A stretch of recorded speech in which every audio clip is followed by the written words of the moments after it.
It has 3-in-1 core technology, the terahertz, the quantum, and the crystal. The crystal is being used during ancient times. And this crystal is so special. It is called quartz crystal. And is bonded and molded with over 100 different minerals and elements, making this a very powerful technology. Now, how does it affect our cellular voltage? According to science, every cell has a voltage. A healthy cell has a voltage between 80 to 100 millivolts, or negative 20-25. Both are correct.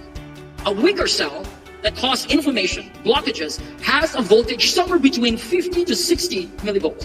A bad cell has somewhere between 5 to 20 millivolts. This is what Dr. Joe Dispenza said. Frequency, energy of the cells. Zombie cells.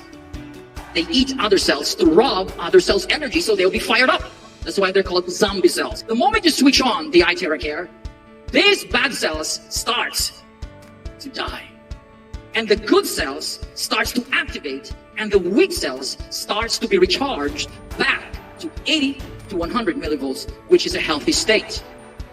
Have questions or eager to learn more about iTeraCare and how it can elevate your wellness? Send us a message on Facebook Messenger and let's dive into a world of wellness together. Disclaimer. The iTeraCare device is a certified household electrical equipment. It is not a medical device. Information provided is for educational purposes only and does not substitute professional medical advice. Please consult medical professional or healthcare provider if seeking for medical advice, diagnosis, and treatment. Thank you for watching. If you enjoyed this video, remember to give it a thumbs up and hit that subscribe and notification bell for more content like this. See you in the next one.